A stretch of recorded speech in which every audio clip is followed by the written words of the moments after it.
Hey everyone, just gonna give you a quick overview of how to post grades. So when you have a student who has their overall percent, let's say it's 29%, like this one happens to be, um, that means obviously they didn't complete the class or they failed the class. So what you would want to do is just go in on Skyward, find the class, find the student, put the grade in.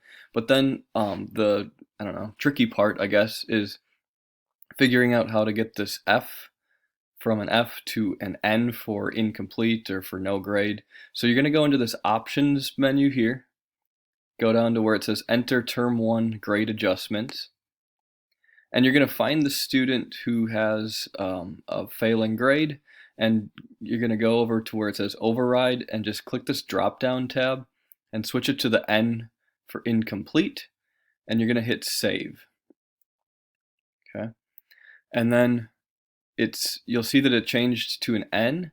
I've already posted these other two grades, so we won't worry about them, but you're not done yet. I thought that I was done, but you still have this that needs to get posted. So you're going to go into where it says posting, post grades, click it again, and then here where it has the N, you're going to click next to it in this checkbox, and that will post that grade. If you have any comments in any of your grades, you can also check this second box.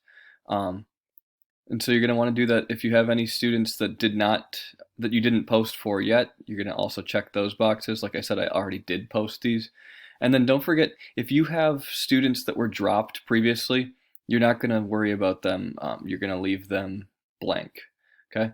And so once you have the checkbox, you're going to hit save, and then it should be all set to go. You can just go back and go into your other classes and do the same for any other classes that you need to post grades for. So hopefully that helps. If you need any assistance with figuring out those steps, you can email me directly. This is Dustin Rondeau talking to you today. So have a good one.